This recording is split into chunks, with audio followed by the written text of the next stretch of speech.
Good afternoon to all of you. So today we will mainly discuss on surface characterization. That I will discuss here X-ray photoelectron spectroscopy, Auger electron spectroscopy, and secondary ion mass spectroscopy. So all these three are mainly surface characterization techniques. So that when you go for a surface analysis, that means you are mainly dealing with the outermost layer of the material that is less than 100 angstrom. You can see you have a bulk material is like this. On that, the top surface atoms are very few, less than 10 angstroms here, 100 angstrom, you will get the surface layer. So then you have a near surface layer that is up to 1000 nanometer, and consider, and beyond 1000 nanometer, we consider used to bulk materials. So mainly we will deal today with the surface atom, that outermost layer of the materials. So for this analysis, you can use both electron spectroscopic techniques as well as ion spectroscopic techniques. When you come up to electron spectroscopy technique, that is mainly three types, that is X-ray photoelectron spectroscopy, that where X-ray you inject, you bombard on the material, and electrons we knock out, that electron we study. Another one is the Auger electron spectroscopy. In the Auger electron spectroscopy, the electron is bombarded and electron is out. So both case you have an electron here, and third one is here electron energy loss spectroscopy that I have already discussed in the last class while teaching TEM. So here in electron energy loss spectroscopy, it's electron in and electron out. So these are the three electron spectroscopy that is used for surface characterization. And then there are other ion spectroscopy technique like secondary ion mass spectroscopy, where you have an ion, you have to bombard, and you have to whatever each out ion or the outcoming ions that you used to study. And then is another is SNMS, that is spotted neutral mass spectroscopy. Because since the term neutral is here, so what you learn, you have to ion used to bombarded, and the neutral particles used to come out. And third one is ion scattering spectroscopy, where both ion in and ion out that we have to study. So here today I will mainly discuss the X-ray photoelectron spectroscopy, Auger electron spectroscopy, and secondary ion mass spectroscopy. So these three techniques that commonly used for surface characterization. So while coming into X-ray photoelectron spectroscopy, we see the historical background that XPS technique is based on Einstein idea about photoelectric effect that is developed around 1905, and it based on the concept of photon used to describe the ejection of electron from a surface when photon falls upon it. Like you have a material here, on that material when X-ray photons fall, so you will knock out an electron. So here you have an X-ray and the electron will be out. So this is mainly that interaction of X-ray photons with electron, and for this Einstein got Nobel Prize in 1921. But in the mid of 1960, Sigman developed first XPS techniques. That X-ray photoelectron technique was mostly established in 1960, and for which he got Nobel Prize in 1981. Okay. So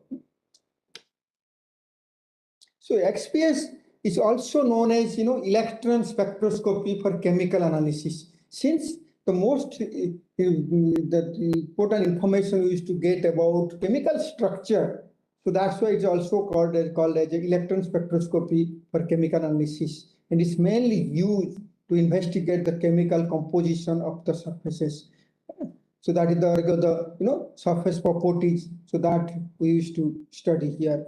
So it's mainly used for determination of chemical composition, chemical state, and electronic configuration of the material. You can find out the oxidation state.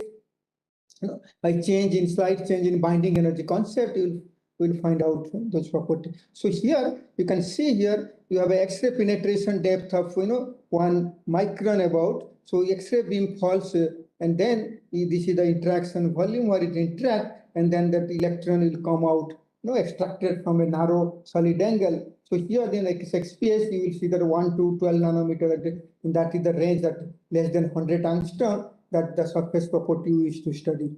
So mostly if you see the XPS technique, an electron moving in a solid that interact with the electrons of different layers and lose all or part of its energy by inelastic collision. Like you have a surface on that, the incoming electron will interact. So in a different layer it will interact. While the process of interaction, it can lose all of its energy or part of its energy in inelastic collision. But if it's returned back without losing an electron, that can be also possible, or it can knock out an electron from there. That is called photoelectron. So the average distance traveled by an electron before in an inelastic collision known as inelastic mean free path. So that the lambda, so that decide whether an X-ray photoelectron will produce or not. Since energy used XPS is quite high, that is 50 to 1200 electron volt, the value of lambda is very, very small. That few monolayer, up to few monolayer, that inelastic mean free path is extended. And in this case, photoelectron originate from the atomic layer very close to the surface. That's why it is a surface specific technique. And XPS, that photoelectron resulted from the electron reaching the surface without any inelastic electron interaction. Like during the process of photoelectron fall on the material, that an electron will eject. If that electron, it can be possible, it can interact with interlayer, different layers and lose its energy by inelastic collision. But if there is no inelastic collision, no inelastic interaction, then that electron comes out of the surface and we call it photoelectron that is coming out. So probability of that emitted electron reaches to the surface, like you have a surface is mainly function of the depth from where it originates. That PD, probability function D, equal to e to the power minus D by lambda. So it is related to depth as well as mean free path. So if you see here that this is the surface, that probability versus D, you can see 1 lambda, 2 lambda, 3 lambda. The 3 lambda where mostly that up to 95% of the electron will come out from up to these possibilities, and beyond that, beyond 3 lambda, you can see that is almost probability of finding an electron is very, very less.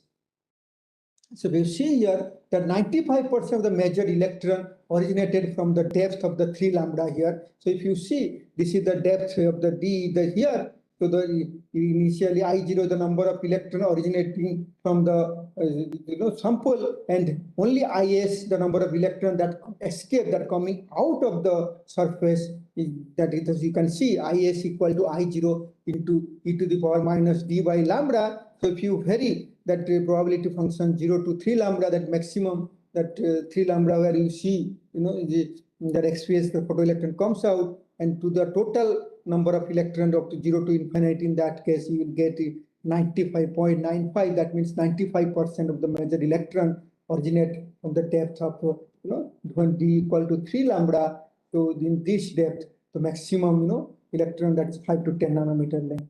That's why this XPS is mainly a photoelectric process. So the photoelectric process, if you see how the XPS is generated, like you have a conduction band and valency band where KL and electrons are situated. You can see KO 1s2, 2s2, and 2p6 electrons are there. And then what happens when you have a photoelectrons coming on this surface? You can see the photoelectrons come and fall on this material. Once it photoelectric, this incident X-ray beam comes, a photon comes, and then what happened? And then this electron, you can see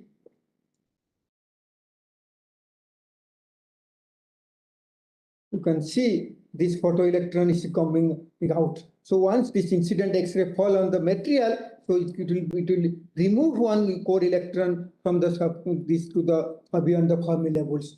In this process, what happened? This the atom A, the photoelectron H nu, it will be ionized to get Ha plus electron. That electron is emitted from the surface of the certain with certain kinetic energy.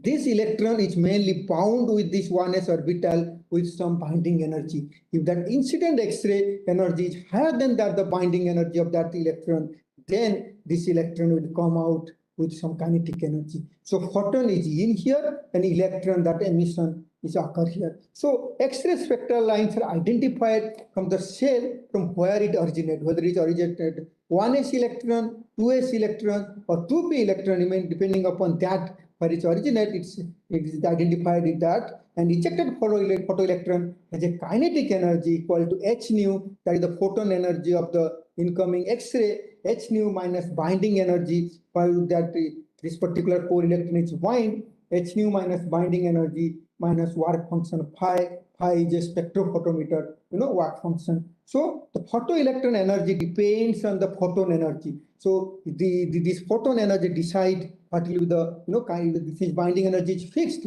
Here the particular element that is constant. So h nu is mainly decide, and phi is work function that is instrument dependent. So mainly the kinetic energy of the that is mainly decided by this h nu, that is the photon energy. So in this process, the XPS mainly deals with core electrons, because an electron near the Fermi level, that is, this is the 1s level here, this is the core electron from where the electron is photoelectron ejected. An electron near the Fermi level is far from the nucleus. If this is the Fermi level here, this is the Fermi level, that is the in between the conduction band and valency band. This is a Fermi level here, where is the band gap, that is Pg, and Eg by 2 is equal to Fermi level at particular energy.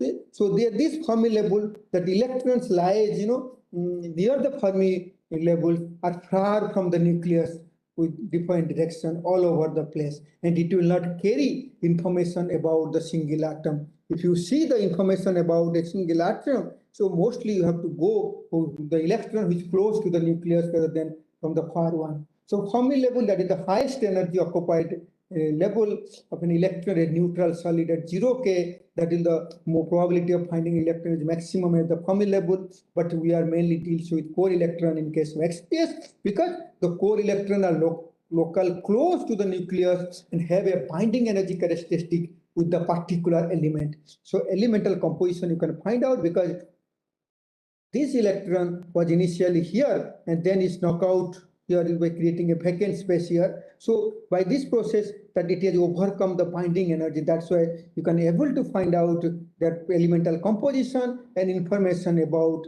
the atoms. You can see here, this is the core electron. That core electron is here close to the nucleus, whereas that valence electron is far away. So because of this closeness, quite close here, it has more information you will able to get. But XPS, that's why XPS can detect this photoelectron process where one electron jumps from the that core level to the via the vacuum. So in this process, so you can able to detect all elements except hydrogen and helium. Hydrogen has only one s electron, whereas helium has only two s electron. In that process, so that for these two, hydrogen and helium is not possible in case of XPS or all others. The element you can detect by X-ray photoelectron spectroscopy. So as I discussed, that binding energy that gives the characteristic information about each electron at the core levels, it is determined by the attraction of the electron to the nucleus. Like you have an electron with an energy E is pulled away from the nucleus, the attraction between the electron and the nucleus decreases, and then that's why binding energy will also decrease. You can see here the initial state that 1s2 atoms is here, 2 atom is there. So because of the X-ray photoelectron process, that 1 electron is gone out. So now you have this final state is ionized state.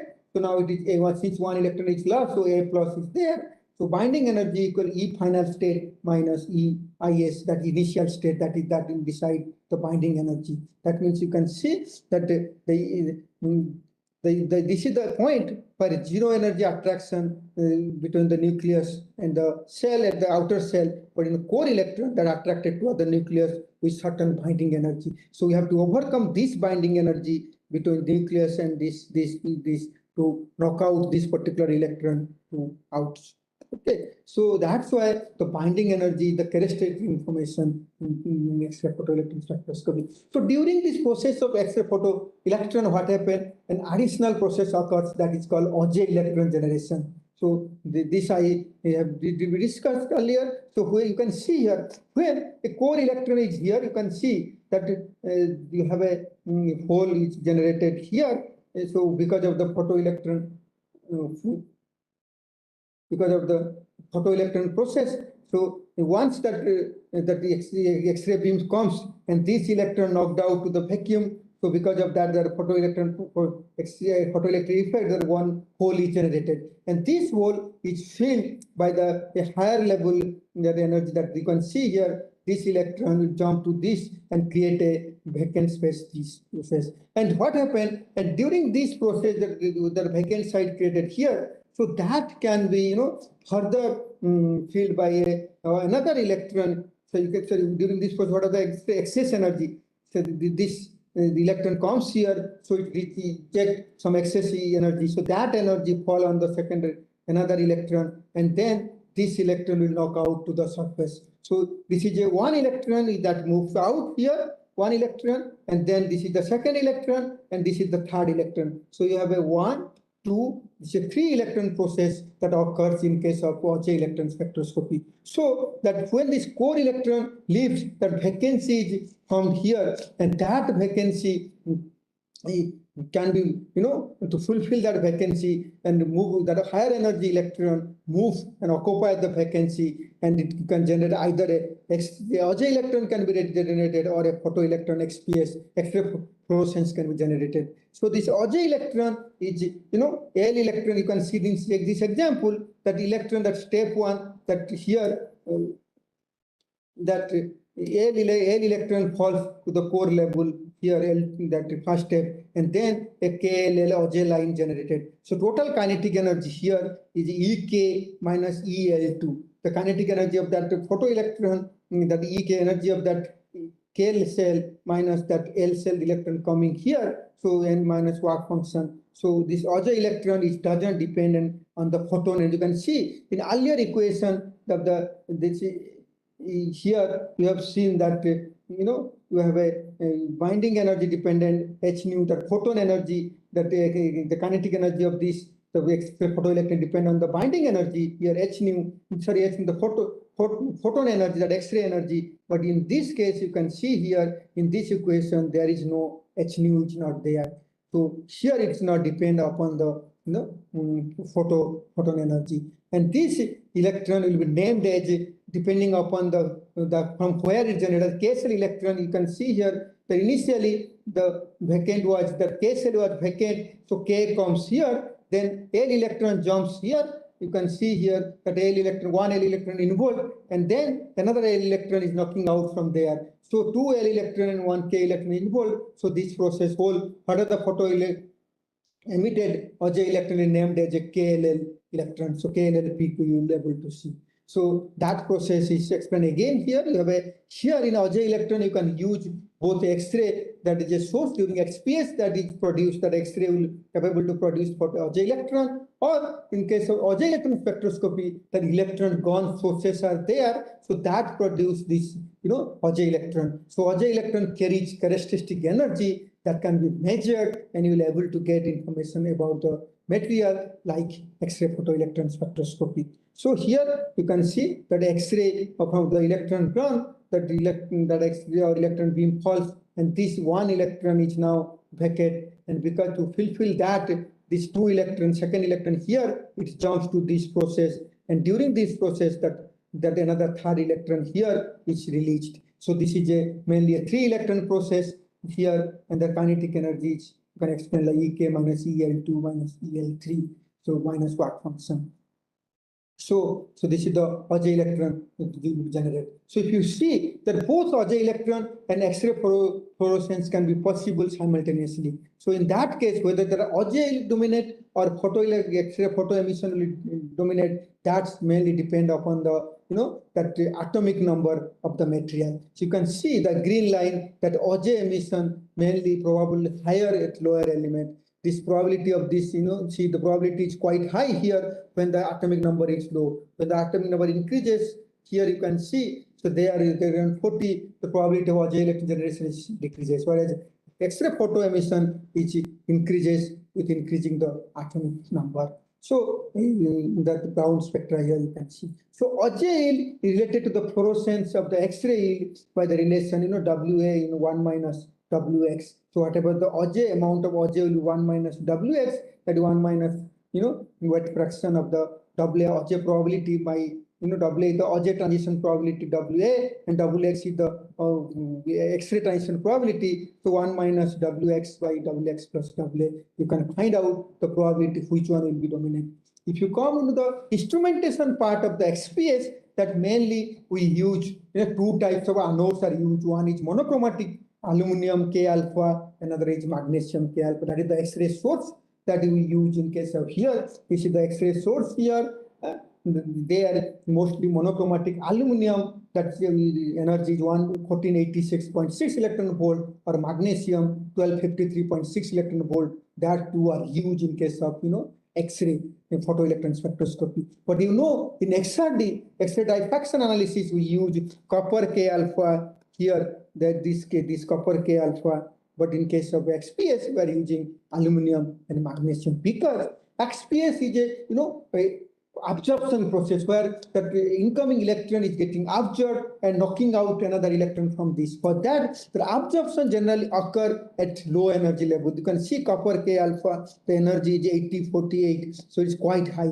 But in case of magnesium and aluminum, you can see here that energy is quite low, and at the same time you can see that the width of this electron volt, you can see this 0.7 and 0.85, quite narrow, width of that X-ray beam here in comparison to that of copper K alpha. And then that high flux at the sample you will able to get. So because of this narrow line width, appropriate energy level, and the depending upon the absorption process, we are mainly using aluminum and magnesium K alpha in case of X-ray, this source for XPS, but in the other way, in XRD we use copper or chromium K alpha. So you can see here, you have even that dual anodes are possible, both magnesium is here, aluminum electrode node is here. So then that X-ray will produce the electron beam fall here, or X-ray beam falls, and you will be able to get a photoelectron, and then it will come out from the sample.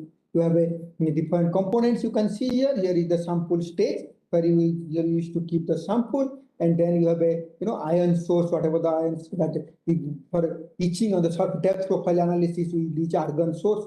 So those are here, and then a cylindrical mass analyzer that is kept here. So that analyzes whatever the electron is coming out. So that is analyzed. So for this process you need whole experiment has to conduct it in a high, ultra high vacuum. The vacuum is the order of 10 to the power minus 11.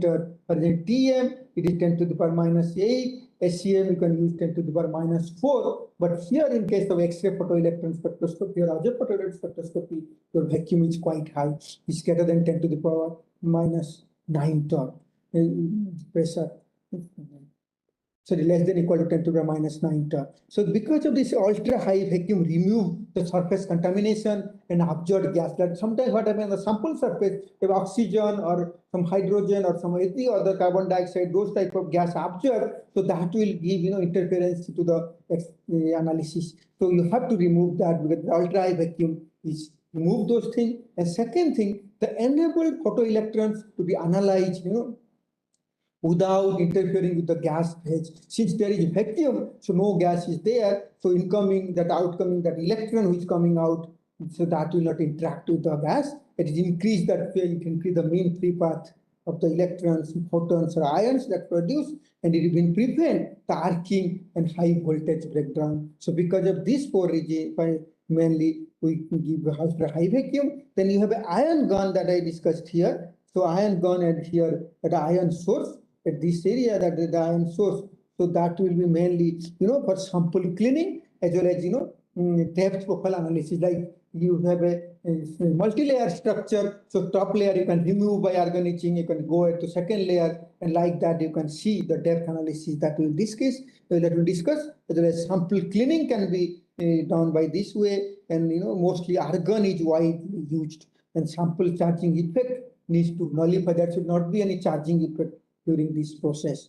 So in that electron analyzer that is there, so that electron analyzer which is mainly situated here, this is the electron analyzer, cylindrical electron analyzer here. So that electron analyzer is mainly what have I used, that is a lens system to collect photoelectron. Whatever the photoelectron is produced by this process of X-ray beam interaction, so that photoelectron, collected by the electron analyzer. And there are mainly two types of electron analyzer. One is, hemispherical analyzer, sector analyzer, another is cylindrical mirror analyzer. So these two type of analyzers, they are not mass analyzer, the cylindrical mirror analyzer. So these two lines you can see in spherical analyzer HS, we have a positive charge. You can see here the outer sphere and inner sphere is here, and the outer sphere, the plate that is positively charged on inner plate, and then the negatively charged is the outer plate.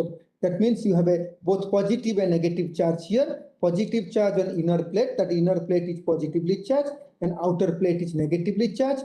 And then what happened, that negative charge of the outer plate repel the electron to move. So the electron which is coming from the sample surface, and that electron will go and come to the position sensor detector here. So to go there, so you have the charge plates are there, so that will give path for this electron to reach to the analyzer. So only electron of specific velocity can pass through the plate due to potential difference. Since there is a positive and negative potential, positive charge and negative charge, so specific electron that having the velocity, particular velocity, will move to the detector here. So then the detector will separate out, depending on the kinetic energy, they will separate out the photoelectron, and you will identify whether the electron is from where, which cell, L cell or L cell, K cell or L cell, that can be determined. Similarly, the cylindrical mirror analyzer is there here. This is cylindrical, that there the CM has two concentric metal cylinder plates at high voltage here. One that you can see, so there is a positive, and here is a 0 voltage outside, and positive potential are there. So because of this, the voltage on the CMA of XPS and Auger electron is different. So whatever the electron will come out, so that a particular voltage that can be migrate like this and reach to the detector, where other will be filtered out. So here in case of cylindrical mass analyzer, mirror analyzer, you have an electron source sometimes we get here. So that is for axial Auger electron spectroscopy, so that can be used here, or you have X-ray source for the on the top, but this is inside the same analyzer. So by the electron detector system you have, then measure the kinetic energy of the photoelectron, and it separate out the spectrum. So you can see this is a common XPS process. You can see this is a Zn core P level. So 1s2, 2s2, 2p6, and then other 3D electrons will be there. So you can see this is the core level here. So once you have a photoelectron fallout, so this one of this electron will come to the vacuum, and for that photoelectron peak, whatever the electron, this creates the binding energy of that particular electron present in the solid. So that zinc electron which bind in here, that was the nucleus, so that will give that particular energy of that structure. You can see this is a manganese of zinc oxide on this, which aluminum K alpha was the source. You can see how the spectra looks like. So you have a Zn3D, 3p, Zn3s, carbon 1s, and zinc Auger line, that this is the Auger spectra, Znllm. Then oxygen, zinc oxide, so oxygen is there, oxygen 1s peak here, and then manganese, and most intense, see here the zinc peak, if it's possible. So mostly the XPS peaks here, you can see, since these are the XPS peaks, so you can see they are quite sharp, or this is LLM lines, the Auger spectra are quite broad in shape. So what happened then during this XPS analysis, that you can see, so there is a background here, and then it slightly increased, then slightly increased. So there is a background effect coming into here, and that background is mainly come that due to some inelastic collision that occurs during this process, that you can see the X-rays fall on the material, and some electron is coming out, and that electron, if it interact with other electron, and then finally come out. So that electron lose the characteristic energy, kinetic energy of that electron, and during this collision process, some background emission occurs. So that's why you can see here. So there will be some background, and then you will see the peak. So total background will be N1, N2, N3, and N4. So this is the noise level. So collision causes a decrease in energy of the electron, and it's no longer remains the characteristic energy of that element. So background noise increases because of with the binding energy as a sum of all these different steps that we are see here. So because of that, but only this without collision, that X-ray electron is coming out, these two. So that will be used for X-ray photoelectron spectrum. That characteristic peak, you will able to see this. And these X-ray peaks, there will have some notation, and these names are mainly given depending upon the LS coupling, like whether that two electron, you can see here in the core level that Y has 1/2 spin and it's -1/2 spin. So JRS coupling or LS coupling, you will see the J equal to I plus half one possibility, J equal to I minus half is another possibility. So here you can see 2p 3/2, here it is there. So n is equal to 2, that the principal quantum number 2 here, and orbital quantum LP equal to 0 for s orbital, 1 for p orbital, 2 for d orbital, and 3 for f orbital. And then this J value 3/2 is J plus half or J minus half, that will decide these three. So if we see that p L equal to 1, if I will take that p orbital, p 1/2 and p 3/2 is possible, where s plus half and s minus half. So half plus half is going to be, that is possibility 1/2, and then another is 3/2 is possible. Okay. So this ratio is 1:2. That's so D L equal to 2. Here D, that D 3/2 and D 5/2 is possible. In case F orbital is F 5/2 and F 7/2, that is possible in this case. So it's a 3 plus half, and 3 plus half is your 5/2. And 3, so this 3 minus half, and F is equal to here 3. So from that we will be able to get S equal to J equal to I plus half and J equal to minus I plus half. So this F/2 and 7/2, 7/2 and 5/2. You can see one spectra I have shown jig, that is 2p 1/2 and 2p 3/2. You can see 1/2 is always higher binding energy than 3/2. And then you have a splitting distance here to here, that is called spin orbital splitting. And that is the peak ratio of the core level of the element, which particular zinc is present in as a zinc oxide or as a only zinc or any other component. So you have to happen that SOS splitting will be almost remain constant in most of the cases. And you have to identify with the peak position, peak intensity, and then spin orbital splitting. So from this you will identify whether this is a zinc peak or is a chromium peak or cobalt peak, that you can identify. So here mainly the chemical information in core levels of XPS that you will get. So you have a core electron is that is a nucleus is here, and you have a core electron is here. So that when you bombard it, the core electron will move out, and you can get a particular binding energy information. So here upon bond formation, that means that valency electron density changes, depending upon the electrostatic potential. That means that you have a SI, you can see here, this is a layer of silicon. On that, we have a SiO2 surface. So when a silicon 0, that is SI, that oxidation state 0, you can see the binding energy is low. But when SI in different oxidation state, like +1, +2, +3, and +4, you can see how the binding energy increases. That means when you have a atom loses and valency charge, that is SI 0 to SI4, it goes. So binding energy, see binding energy is increasing in this way. The binding energy is increasing because of, plus charge is increasing. But if other way, that when atom gains a valency charge, that binding energy will be decreased. That other way, you can see another example here, SIF F4, F2, F3, and Si. You can see similar like SiO2, where higher binding energy, higher oxidation state, you have a higher binding energy. You can see with oxidation state 0, 1, 2, 3, 4, and how the core level, energy level shifts, the binding energy is high. Because of that, we atom loses valency charge, so binding energy will increase. So this is the chemical information what you will get, that from you can see this is XPS spectra of a Fe3O4 which coated, so amine coated Fe3O4. You can see that Fe2 peaks are there, since Fe3O4 is the material. So Fe3O4, so you have iron and you have oxygen, so oxygen also is there. And since it's amine coated, we are able to get that nitrogen concentration here. And carbon is mostly present due to that, in this amino acid, they have a carbon that you are indicating. You also atmospheric carbon interfere sometimes.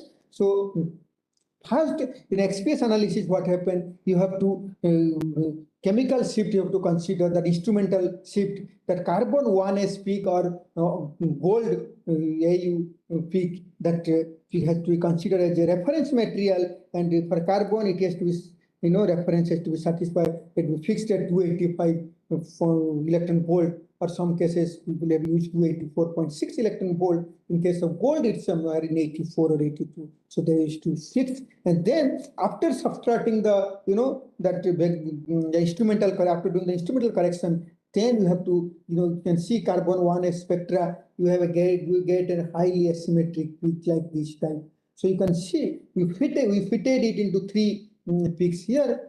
So you can see the three peaks. One peak is fitted here, another is fitted homes to here, another is here. So you have a three peak system here. So this is a first peak, second peak, third peak. Then you can identify which is carbon-carbon bond. This is low energy binding energy is carbon-carbon, and then carbon-oxygen or carbon-nitrogen, and then carbon with both oxygen and nitrogen environment. So you can able to identify similar to oxygen. If you identify that Fe with core, that crystallographic oxygen, that Fe with oxygen interacting with oxygen, then carbon double bond or carbon single bond, or you have absorbed oxygen or water molecule that will give higher binding energy. So we will be able to get whether it's a symmetric peak that indicates that it's present in one form, or if you this, you can see that a Fe peak that is here. So this is a Fe 2p, this is 2p 3 by 2 and 2p 1 by 2, and we have fitted it in two peaks.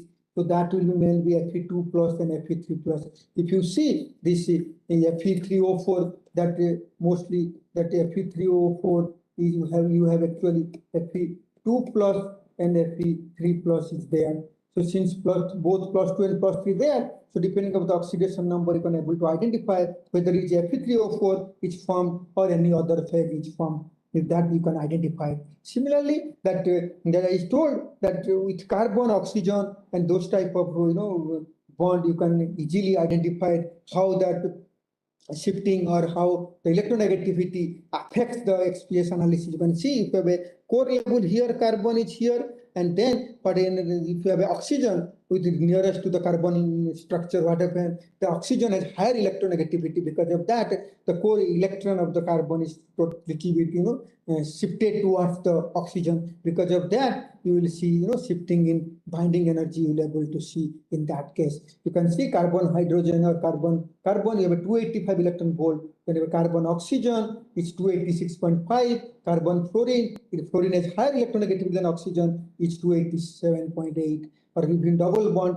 in that case you are getting 288. So this type of depending upon the electronegativity, the oxygen atom will pull the electron of the carbon, and you'll see the shifting in the binding energy. So you will be able to get the chemical information about the nearest local environment. You will be able to get how you can see the multiple peak is identified in case of carbon here. Similarly, if you have in case of inorganic system, you can see this is a zinc, manganese doped zinc oxide system. This is pure ZNO, where two peaks are ZNO 2p 3 by 2, T2 1 by 2 is there. When you are putting some other element like SN, bismuth, and SB, you can see that the electronegativity of bismuth is much higher than that of SN. Bismuth, when bismuth is here 2.02, antimony is quite higher that electronegativity. Because of that, you can see that Zn2p peak is shifted, multiplied, doublet peak, you are able to see where there is a SN, where there is a low, slightly lower electronegativity than zinc. So there is a asymmetrical peak you are getting. So mainly that is indicating that you have a Zn oxygen bond is one probability, that symmetric peak that you are getting. But that M is here when you have electronegative metal, so you are also getting Zn bismuth or Zn SN. So those type of bond can also form. So because of that, this shifting you can able to observe. So the change in local chemical environment of zinc due to doping ions. So those things you can identify by using XPS analysis. During the XPS process, there is probability of forming Chekhov and Chekhov peaks. So that mainly that when outgoing electron, that photoelectron which coming out would interact with the valence electron, it can excite it. So because of that, it go to higher level. Then you will get a Chekhov peak that is here. This is the Chekhov peak you are getting here. So whatever that outgoing electron interact with the valence electron, like that 1s electron is coming here, that can interact with 3p electron and able to get this. So in case of Chekhov, the valence electron is ejected from the ion completely to the continuum. Like it's completely that if you interact with that 1s electron which is coming out, so that electron interact with 3p or 2p. So that will be just interact and it will just ionize. But if instead of ionization, it completely goes to that electron to the vacuum, and then the Chekhov peak will get. You can see this type of, in case of nickel, this is a Ni2p peak, this is Ni2p 3/2 and Y2. In addition, we are getting two peaks here.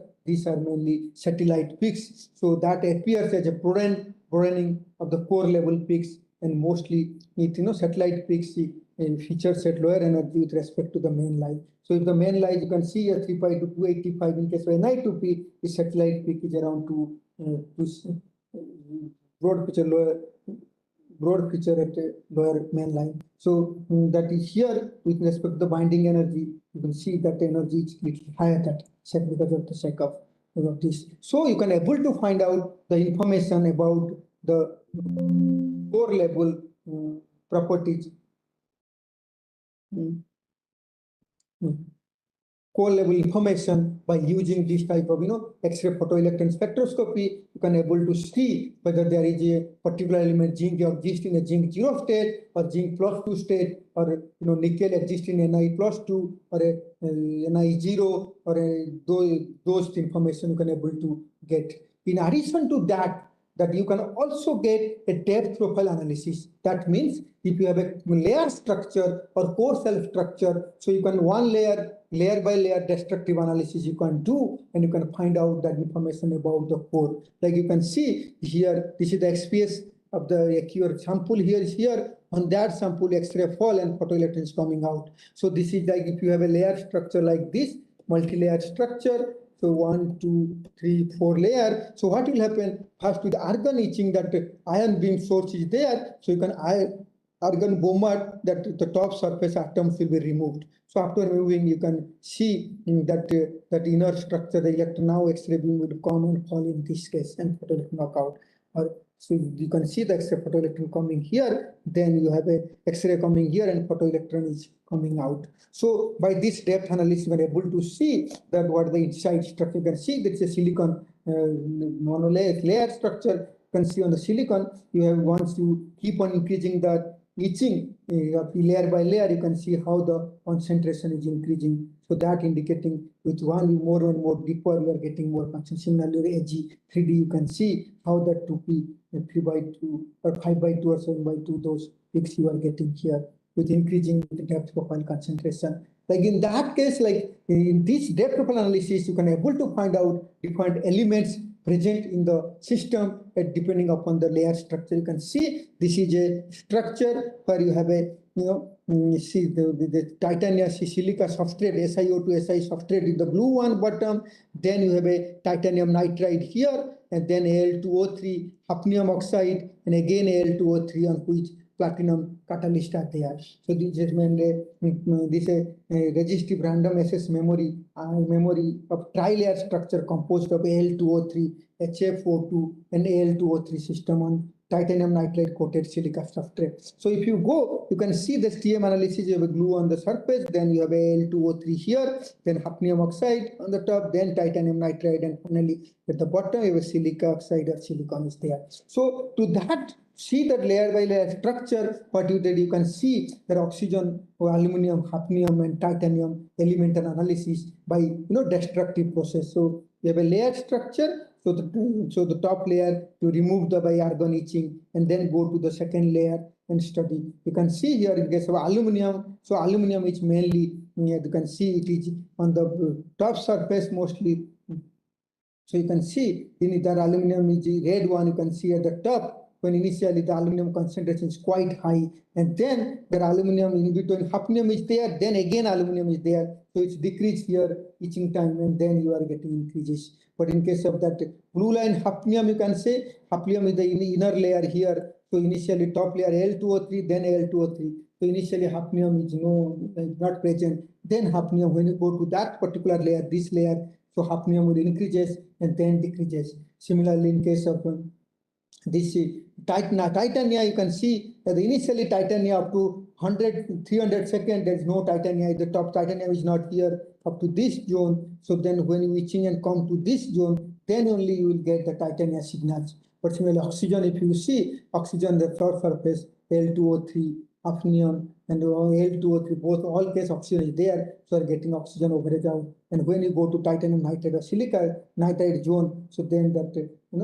oxygen level is decreasing. So by this way, by destructive analysis, you can able to see the inner composition of the structure by XPS analysis. So XPS can also be used as a non-destructive technique by the way of angle resolved XPS analysis. Like initially what I said, that the silicon with SiO2 on the top surface, you can see when you have that normal, you will see that X-ray analysis, that X-ray analyzer is here. That analyzer is, at 90 degrees centigrade to the top surface here. So in that case, you can see XPS is coming here and interacting with this material. Here, you have XPS interaction area is only this much you'll be able to see. But here in the right side, you can see you have a 10 degree, that analyzer is 10 degree, that means substrate, we have tilted the substrate here. You can see the X-ray penetration path length will be, in case of this, it is like this, it can increase, you can see. So because here it was up to this only, here it is up to this only. So because of that X-ray interaction area increases, what you can see here, that initially at 90 degree, the top surface what is here. So that oxides, we are not getting much information, but the electron beam here, the X-ray beam can go inside, and then that metal, that silicon metal, you are getting more signal. But when you tilted, you are able to get the oxide signal is here increases per metal, because it propagates more in this area than in this area. When you have a 10 degree, so your oxide peak is here more. But in other way, that when you have a 90 degree, it will go like this, it can go inside. So you are getting this metal peak is more. So by tilting the sample surface, the signal can be increased. Then you can able to get more information by this angle result. You can see angle result XPS. So that will be used as a non-destructive analysis. In that way, you can see that how the structure silicon nitride oxides on silicon nitride surface. So this is just on silicon nitride surface. You have a Si3 and 4 oxides. You can see when you have how the tilting angle will keep on changing. You can able to see how the nitride, Si2P of the nitride is here. This is the nitride. This is the Si2P of oxide. You can see when you have a 90 degree here, you can able to get that it's how this nitride peak is keep on decreasing. Whenever angle is theta is 5 degree, you are getting the surface information, the bulk information here. So by that way also you can inorganic like OLED, organic LED structure here. The gold is at the bottom, then sulfur. See, gold is thiol coated with some thiol coated gold material. So gold here is the gold, then with the organic component that you can see as monolayer structure, self-assembled monolayer, it's thiol and SO and CH3 here. So you can see on the bottom you have a gold, and then nearest to that you have a sulfur, and then you have oxygen, and at the end you have a CH3 group. If you see that gold analysis, that gold you can see that here at the oxygen 1s, you can see oxygen 1s initially in the top layer you are getting oxygen, and then we go inside depth as oxygen is getting reduced. And similarly, carbon at the top you have a carbon that you will get, but in case of this sulfur, you can see how the sulfur is the inner layer. So here is the sulfur is mainly here, and gold you can see that after going certain profile, their profile you are getting the gold. So this type of electronic information you can able to get by XPS analysis, and you can also quantify that atomic level concentration of this each element by using this formula that IA. If you have a peak, that you can calculate the peak area under the peak by subtracting the background. So peak area, that IA is the peak area of the element A, and then SA is the sensitivity. Each element has a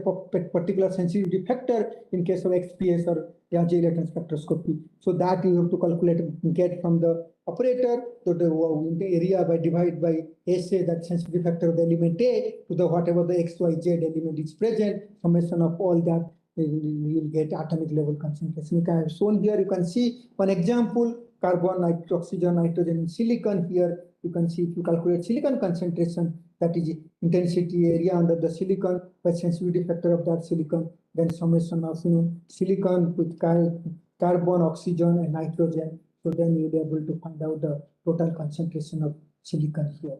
So in this way, you can able to identify the concentration of each element from the XPS analysis.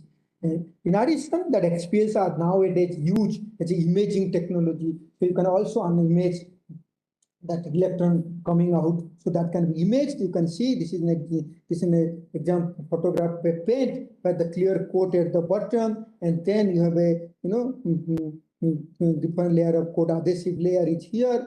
Then is a polyethylene substrate on the top surface. You have coated different materials. So you can see depending upon the carbon concentration, you can see the carbon here is mainly that polyethylene, this coating there, clear coat is here. So how the silicon is distributed in this layer, this is the layer where mainly silicon is getting in here, and then you have a chlorine is made here, this adhesive layer, that chlorine you are getting the top surface where you are mainly getting carbon, and those signals can be mined out. So even this is the whole signal, carbon, oxygen, chlorine, sulfur distribution you can find out. Even carbon you can also find out whether carbon is CH carbon, CHCl, C double bond O, O3. So depending upon the mapping, the X-ray imaging is possible by moving sample stage, or by using a scanning plate, you can able to identify the imaging spectra also. So whatever I have discussed so far is mainly, it's X-ray photoelectron spectroscopy. With the X-ray photoelectron spectroscopy, if there is any question, you can here, or we will go to the second part, that's Auger electron spectroscopy.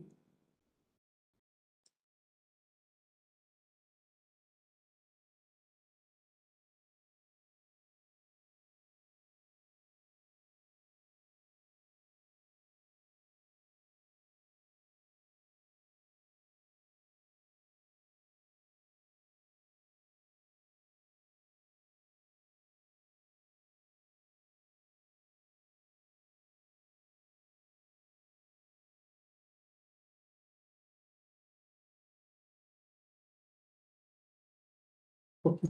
If there is no question, then we will go to the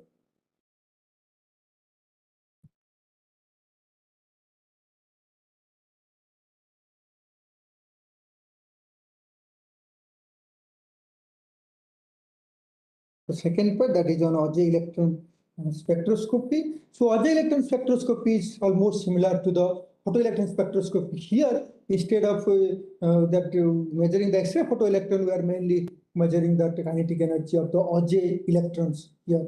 That the 3-electron process, which I have already discussed. So this is first discovered in 1923 by Lise Metenier, but it was named with respect to the Perry Auger in 1925, who independently developed these techniques. So it's mainly used for element analysis, chemical state, depth profiling, quantitative imaging. That is almost similar to that of X-ray photoelectron spectroscopy. the here that sometimes that energy is transferred, that I have already discussed this Mecca principle, how this core electron will knock out and that vacant site will be generated, and to that to fill higher energy will come in that process. That X-ray as well as X-ray for fluorescence as well as Auger electron is possible. If that another electron is come knock out, so then to fill this empty orbital, so another this electron falls here, so that the energy release, so that third electron is coming out. So this is called Auger electron spectroscopy. Here you have a target source, and target material is here. Then you have an electron gone is there from the electron gone. It fall on the material. Then that whatever the electron will be generate, that will be that the Auger electron will be used for the analysis. Mostly electron source is tungsten, lab 6 or FPG is used in case of Auger electron process. That this I have already discussed. You have a ground state level here. This is the electron is there. So the primary high energy electron that is here is coming out in case of XPS or X-ray. Here is high energy electron is coming out, and then this electron will knock out and you will create a vacancy here. And to fill that vacant, this higher energy level L1 is coming here, and then in this process another electron L from the L2 orbital is knocking out. So this electron is called, this Auger electron, this one electron, two electron, and three electron involved here. So this is a 3 electron process. It's a radiation-less process that in the Auger electron process. But in case you remember that since it's a 3 electron process, minimum number of electron required for a material, that 3 electron is minimum essential for this process.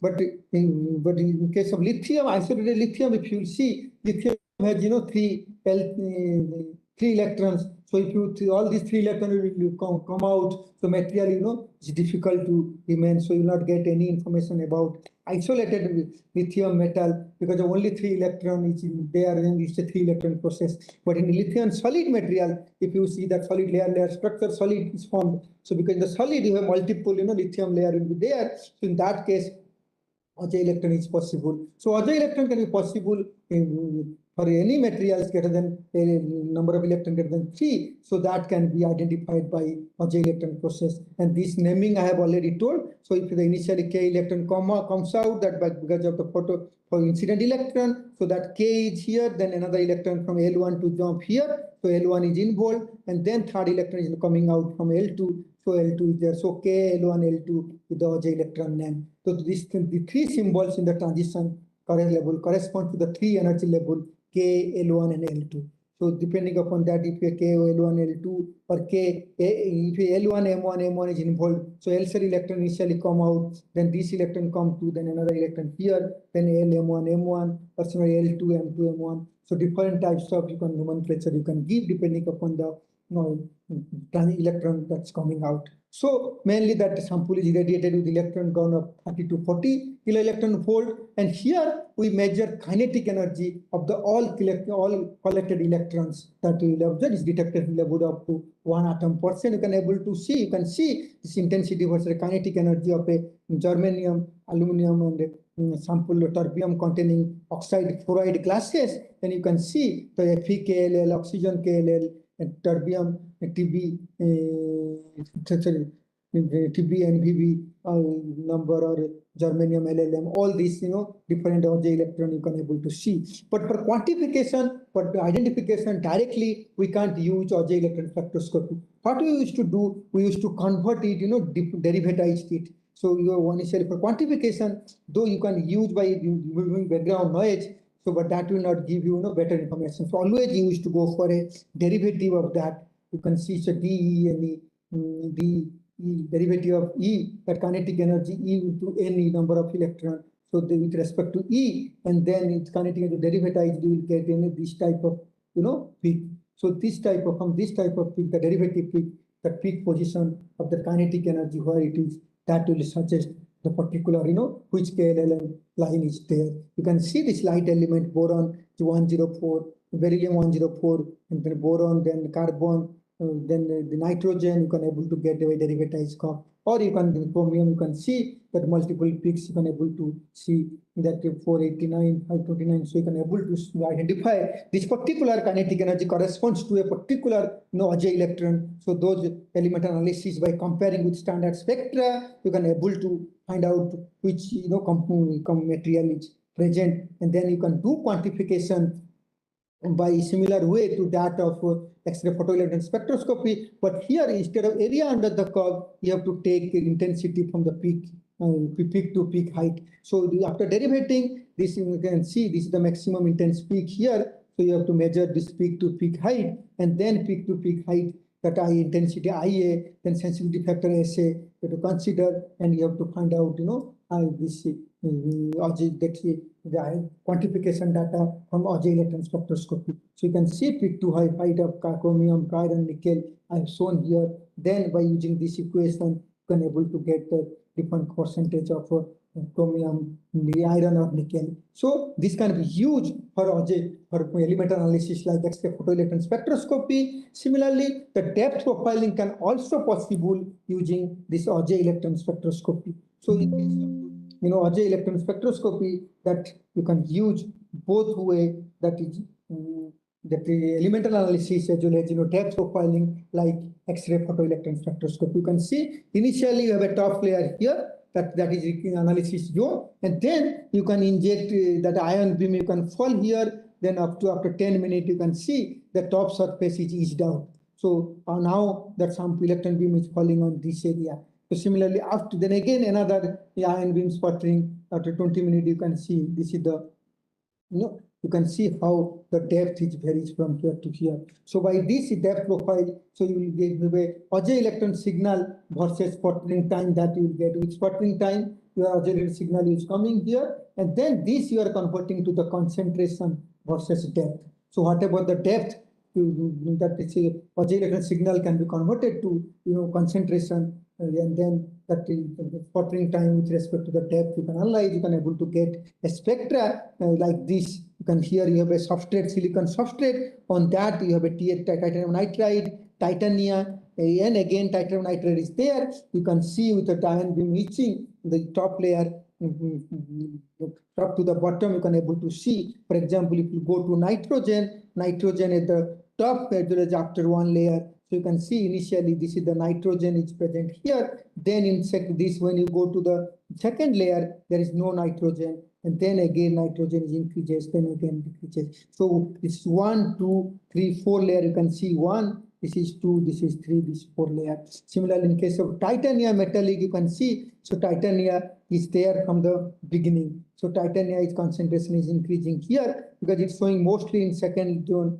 here, because that is the overlapping of all these 3 layers, and then it's decreasing. But in case of oxygen, you can see how oxygen is here mostly at the bottom layer. So you can able to find out the titanium in metallic titania. You see this titania is metallic titania, that is mainly this second zone. If you are able to in the second zone, you are getting this is the titania in nitride titania in the top zone, first zone and third zone. First and third you can able to see nitride here. Similarly, other elements you can able to detect. So mainly this you can analyze type of material, depth resolution that depends upon that the type of material, surface roughness, and how much the energy of ion beam you are applying. So by that way you can able to identify the using Auger electron spectroscopy, the element analysis you can able to do. So similarly, like the XPS that use the mapping structure, you can able to generate scanning Auger electron microscopy that we call SAM, similar to that of SEM. You can see this is an SEM image of 10K, 100x and 160x, the secondary ion image here. So you can see here the topographic image you are able to see. The same instrument that XPS and Auger electron spectroscopy can produce the images like this SEM like image. You can see map that Auger mapping. You can see how that carbon and gold in this system is a composite of the image you are getting Auger image. So how the gold is red one, how where the gold is situated, and where the carbon is there green zone. So you can able to identify. So this is the gold particles there. You can able to see how the materials are distributed on a particular surface. So those information you can able to get in case of Auger electron spectroscopy. So the Auger electron spectroscopy and X-ray photoelectric spectroscopy both gives almost equal information. Like you can get the chemical composition, you can get the atomic concentration, you can able to identify the material, and as well as oxidation state, the binding energy. From the binding energy, you can able to get all these information in case of XPS. But from the kinetic energy plot, by derivatizing the kinetic energy plot, you can able to get all those. If you derive this.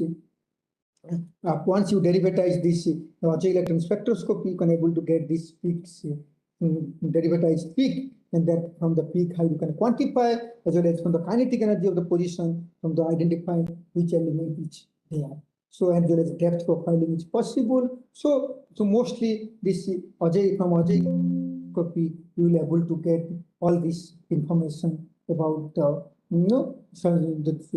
elemental analysis that you can do. Similarly, there's another technique that is called secondary ion mass spectroscopy. Seems that is also used for this elemental analysis or composition, surface characterization and composition analysis. So here mainly ion beam is used. That ion beam interact on the sample surface, and again that whatever the ion is coming out, so that two things is considered for in case of ion beam spectroscopy, secondary ion mass spectroscopy. So it was first built up by J. Thompson with my MS mass spectra prototype by depending upon the M by Z of the electron, and then that Francis Austin, which physicist in Cambridge University, the MS concept he put into this structure, this secondary ion mass spectroscopy, and so into nowadays the mass spectroscopy are one of the most powerful analytical tools in chemical analysis. But in one advantage here,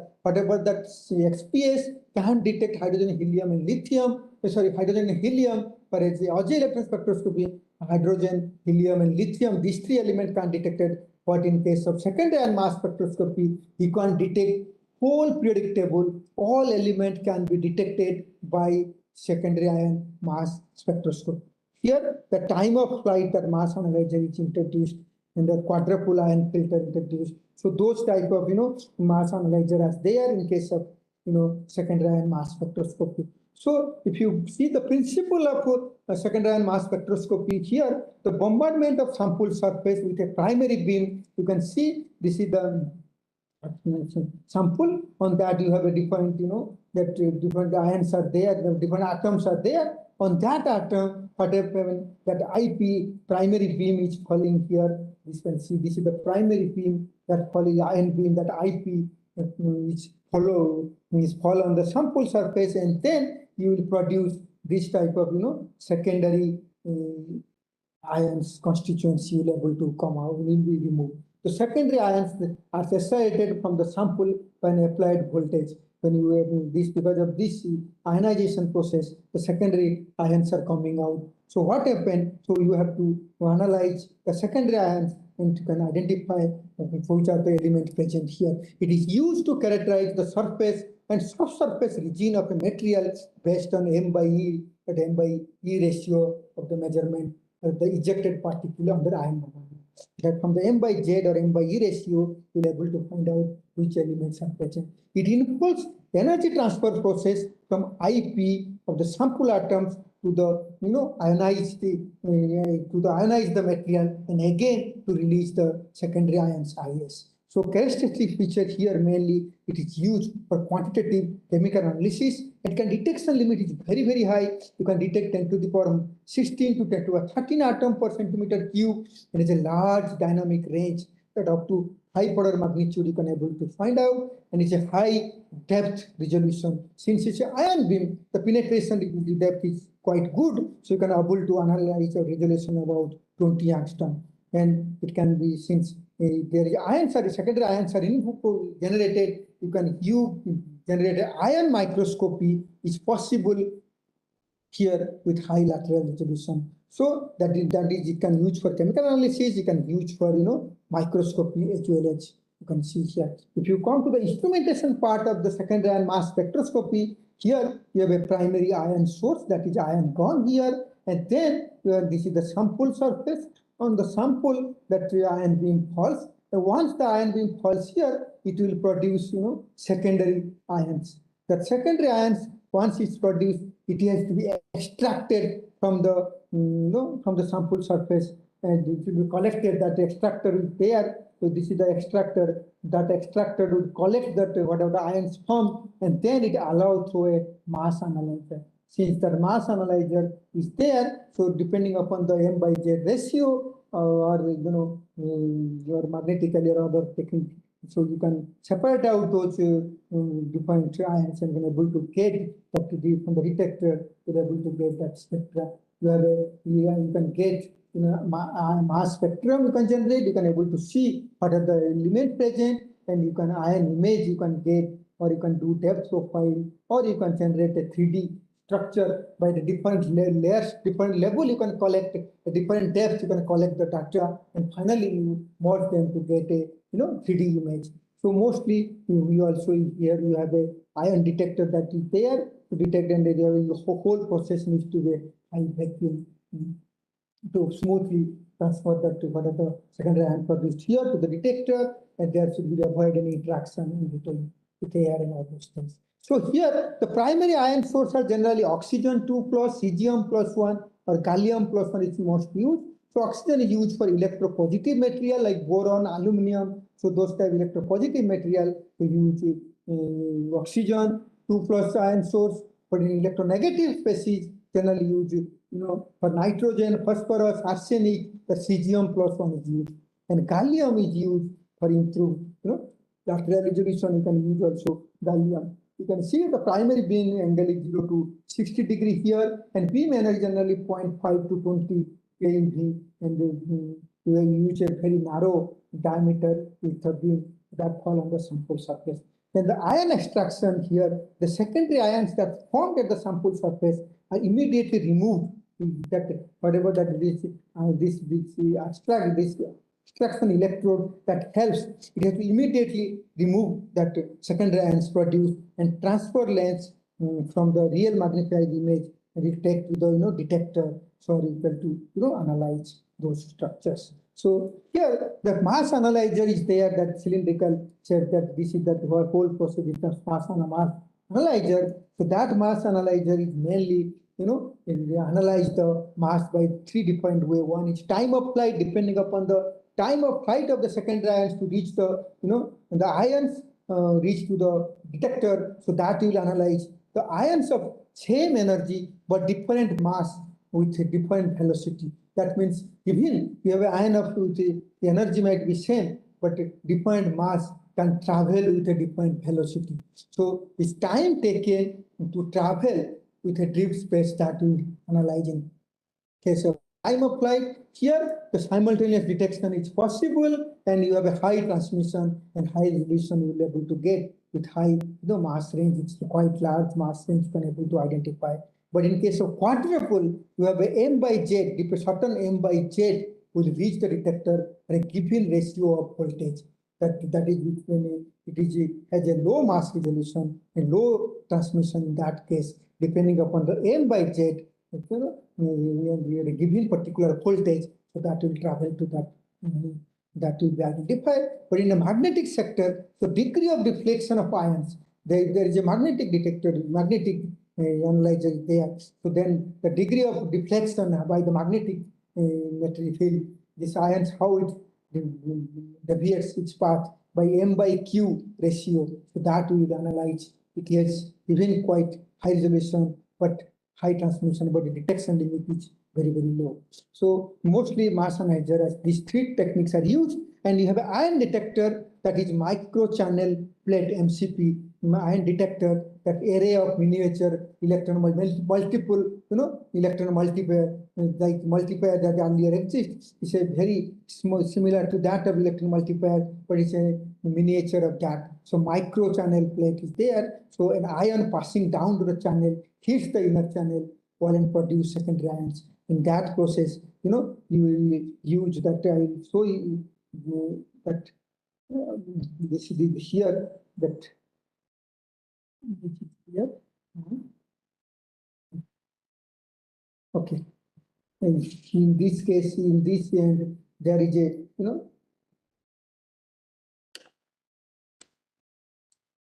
that you have a that microchannel analyzer, which is the Faraday cup with electron multiplier, secondary electron that produced, so that will be detected by the ion detectors. And you need high vacuum for the operation and its analysis, whole process unit. So what are the secondary ion yields? So that, spotting of primary ion yields, that is means secondary ion yields. Secondary yield is the fraction of the spotted ions that became ionized. So the whole that incident primary beam will not ionize, whatever that fraction that ionized, so that will be depending upon the element and chemistry of the spotted surface as well as the primary ion. The energy of the primary ion as well as that materials on which it's spotted and its chemistry that surface feature on that also depends. So if the oxygen spotted on the surface will increase the positive ion yield, while the cesium will increase the negative ion yield. You can see the whole series that whatever the yellow atom, yellow color field, so those are bombarded by the oxygen primary beam, whereas cesium can be used for this carbon, nitrogen, all the green elements that can be used for the negative, yield that produced in case of cesium there. So by this equation, you can able to find out what is the yield, and it's mainly yield is proportional to that this concentration C plus, that's constant. One constant is the velocity of the particular to the surface V as well as work function of the instrument. So variability of the ionization efficiency leads to defined analysis condition for the element as indicated from the periodic table. So here the defined element had defined ionization efficiency, and that will decide how many, how the secondary ions generated, and then you have to analyze these by the depending upon the mass scan. You can see if you do a mass scan of ZNO samples with trace element of lithium, sodium, potassium, and chromium, you can see the Zn is most here. In addition to this, you are getting sodium, lithium, potassium, or chromium, other element is there in that you can identify. And also you can able to do depth profiling by dopant diffusion in a semiconductor. A semiconductor material, like in zinc oxide, you are doping manganese. How the manganese is diffused inside the material, so that by using depth profile analysis you are able to identify. And this is the most important thing is sensitive towards isotope enriched superstructure, like nickel enriched nickel isotope is there. That the isotope material like copper 64, 65. So those type of isotopic variation that can be analyzed by these SIMS and etc. And organic layer structure you can analyze.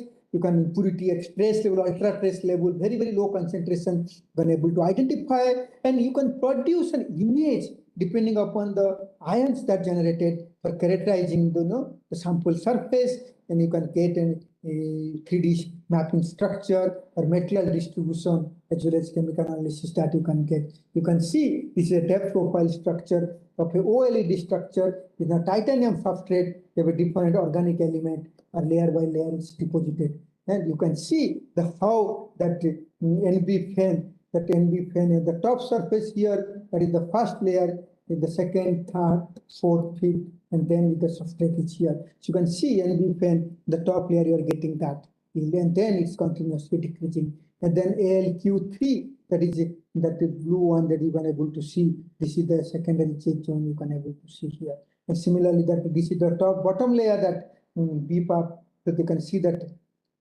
yellow line is here, that once you go to this zone, you are able to get that concentration or titanium or ITO, that substrate indium tin oxide at the top, bottom, you can able to identify. So by this, by layer by layer structure, you can talk from the top surface, then from the second surface that the primary beam injected, and you can able to get the secondary ions. So secondary ions, from that you can analyze this depth profiling is possible. And typically depth resolution you can quite high, you can go up to 10 to 20 nanometer, or in optimal depth resolution 2 to 5 meter you can achieve.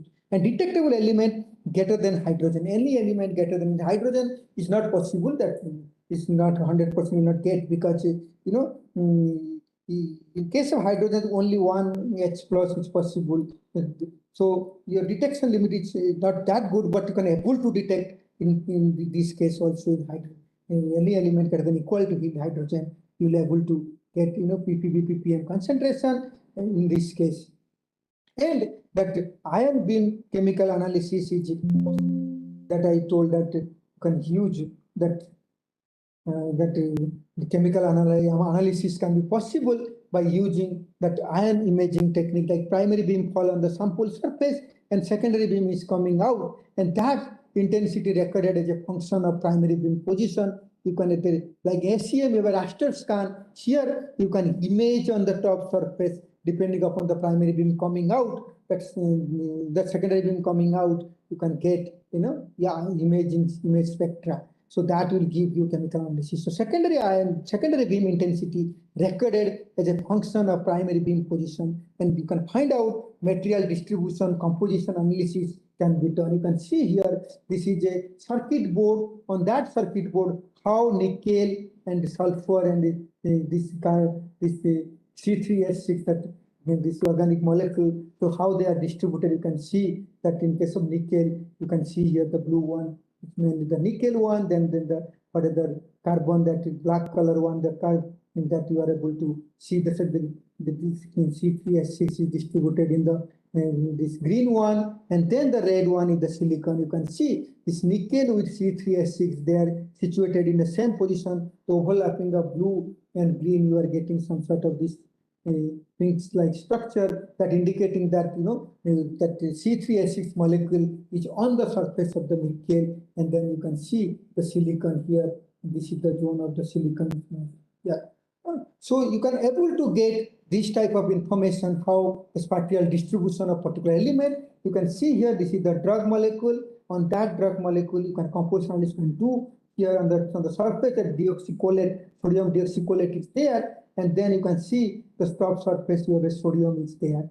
So this type of it's a deoxycholate coated drug molecule. So you can, that sodium labeling you can see here. So that is indicating that mostly you can able to identify those type of chemical analysis can be possible. And in addition, you can able to get a 3D image by ion mapping if you have a surface that you can able to identify magnesium concentration with respect to the depth profile, gallium, iron, and yttrium at different on the top surface, that a 20 nanometer surface, and then you go to little ball 5 nanometer, and then the cross-section surface piece, and then what you do, you merge those image and you are able to get a 3D image like this magnesium or yttrium distribution on the sample surface. So images from increasing depth can be obtained, and hence three-dimensional data can be generated. So raw data profile contains each element points analysis of digitally scanned beam of X, Y, Z coordinated, and the mass spectrum, and finally you'll be able to get this type of spectra image. So here, in case of secondary ion mass spectroscopy, you have lots of parameters to be considered. For example, that primary beam, that is the important thing, that selection of primary beam,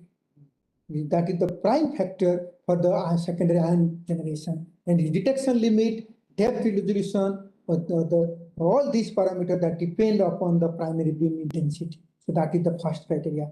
That is how the primary beam with the narrow or broad width or its energy, that depends on the depth resolution also. And then the angle of incidence. So whether it's the incident angle also depends on sputtering rate, how the secondary ion generation, then optimum depth of resolution and incidence, all those things will depend on the angle of incidence.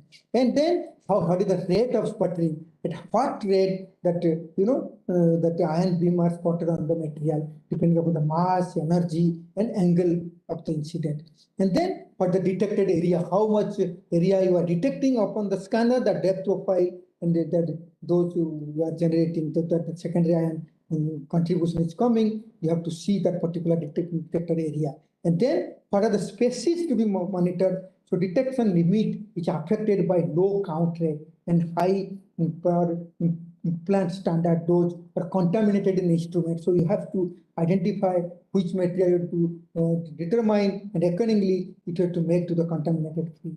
And then the secondary energy distribution from the sample varies with the ion species. So secondary energy distribution, you have to that you have to look into that. And then there is an insulator effect, that is charging occurs during the analysis of insulated sample. If not conducting, so whatever the ion generated or falling on that, it will create a charging effect, so that will be shift your energy distribution. So those insulator effect has to be removed. So for that analysis condition, if you see, so the two principal methods that use for elemental sensitivity detection in case quantification in case of SIMS, that you can do quantification also by using SIMS by comparing with a accurately known fluence. If you have a material that you know with this ionization, the primary beam, you will get this much concentration of the secondary ions. So to compare with that, you can find out. Otherwise, you use a bulk sample, a dope to accurately known concentration, and you can compare that to atom densities or concentration, you can find out. And here, the various profiling issue are there that I told, that ion beam, that mixing is possible, different ions beam can be mixed.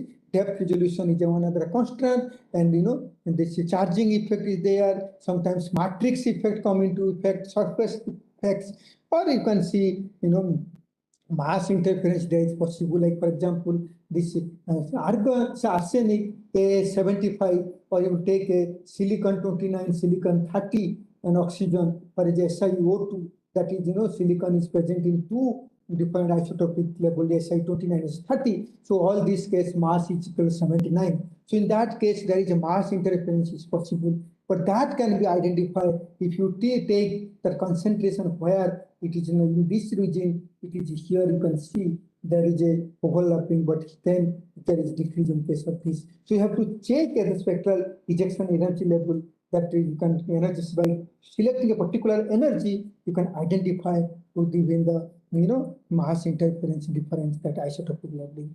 Or you can, like for boron 10 or boron 11, that monitor with respect to by trace level you can identify, or even you can see with phosphorus 31 or silicon 30 and hydrogen by mass resolution del m by m, how the spectral mass variation occurs. So those type of things you can consider. So relative sensitivity factor, that you can view to consider here a conversion factor for secondary ions to atom density, that is there. So that factor is to consider to calculate the percentage of each element present in the material. So if you compare these three characterization technique, the surface characterization I discussed today, that XPS, Auger electron spectroscopy, and SIMS. So in your primary beam in case of XPS is X-rays, for Auger electron you can use electrons.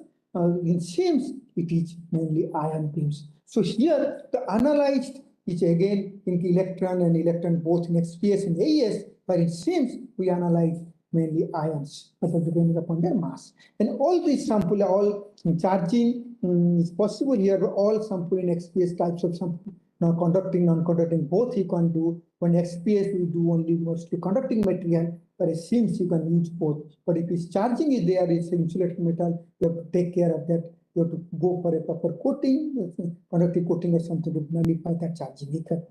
And area of analysis here in 10 micron XPS is a little bit large, whereas in AES is very, very low, and SIMS up to 100 nanometer, that area at a parameter you can analyze.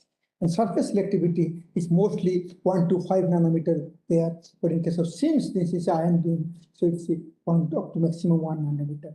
So in case of XPS, you can detect all elements except hydrogen and helium, where here atomic, it's a Auger electron spectroscopy, you can do all elements except hydrogen, helium, and isolated lithium atom. But lithium solid you can able to do, since there is multiple lithium structures there, one structure there.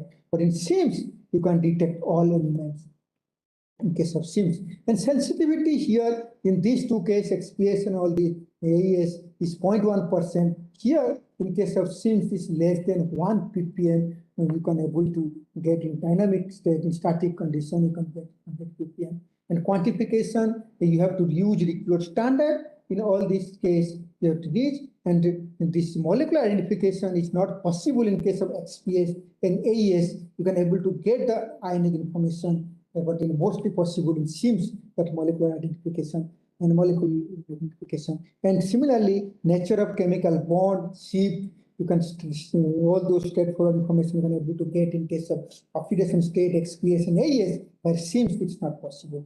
And depth profile in all these three techniques, it can identify depth profile, an element, and as well as chemical information you get in XPS and AES, but only elemental information is mainly by seems you look at. And this is destructive nature. If spotted, XPS, AES can be destructive, or you can use them in angle result XPS analysis where it or AES analysis where it is not destructive. So both destructive, non-destructive analysis can be possible in case of XPS, AES, but it seems always use the ion beam. It's always a destructive interference. So from today's lecture, so main you see what is the take-home message here in today's lecture. So I have mainly discussed surface techniques to identify the properties of material at the surface characteristic, especially at the material the top surface at less than 100 angstrom, using XPS, AES, and secondary ion mass spectroscopy. So in both cases, XPS and AES, then we both are electron spectroscopy, but in XPS you can use X-ray photoelectrons, for AES we use the electron that you use. So you can mostly produce both case electrons, and this XPS is single electron process one fold. The photon comes and one electron of photoelectric photoelectron is coming out, but in case of Auger electron is a 3 electron process I told, depending upon that is KL, L, KM, that nomenclature used to give. But here the 1s, 2s, K or L cell that XPS case is named. So in both cases you will get chemical composition, depth profiling, and both XPS and AES imaging is possible to identify, get that microscopic images. In ion spectroscopy, mostly we use that secondary ions that coming out by bombardment of primary ions. So that we will analyze by M/Z ratio or time of flight, depending upon that, how with the velocity taken, the time taken for the particular secondary ion reach to the detector. So by analyzing those things, you are able to get a mass scan, the mass spectra you will able to get. From there, you can analyze molecular material, that molecules you can identify. And then both depth profiles again is possible, and ion imaging that can be possible for all this using this ion spectroscopy. You can get 3D imaging structure. So if I summarize my last this including this lecture, all 6 lectures, so I have only studied most of the important characterization technique that require for analysis of advanced material. So here both structure and morphology that I have studied and discussed, that one is diffraction and scattering. In diffraction we have studied X-ray, electron, and neutron diffraction. In scattering we did small angle X-ray and small angle neutron scattering. For a surface analysis, that 3 techniques I have discussed: X-ray photon spectroscopy, X-ray absorption spectroscopy, SIMS, or in addition that Auger electron spectroscopy. For in imaging, we discuss SCM and TM more detail, and then XPS imaging and Auger electron imaging that we have studied. So broadly, that 6 lectures, it gives a broad idea about all characterization techniques of this of all these techniques that you can use in your research work. So you can follow some of these books like Solid State Chemistry by A.R. West, where most of the X-ray and other characterization techniques are discussed. You can follow these advanced techniques for material characterization. For most of all these characterization techniques are discussed in that, or elements of X-ray diffraction by BD quality for especially for if you go on to detail analysis of X-ray diffraction studies, or even material characterization that book by Y. Lang, Introduction to Microscopic and Spectroscopic Methods, where all these characteristics are fully discussed. So you can get more information about these techniques by these books. So as you require, somebody has raised a question that regarding that XPS, that any free software that you can use in XPS analysis, full proof you can download from here.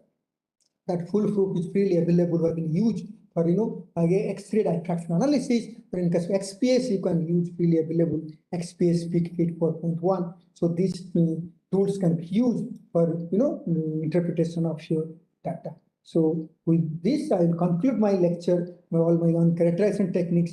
So if there is any question now, or you can email me at this particular email ID if you need doubts or if you need any materials, further material, so those you can send me by email.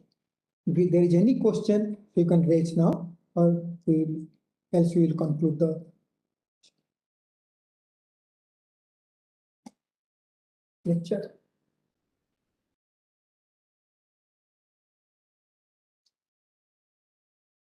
Splendid.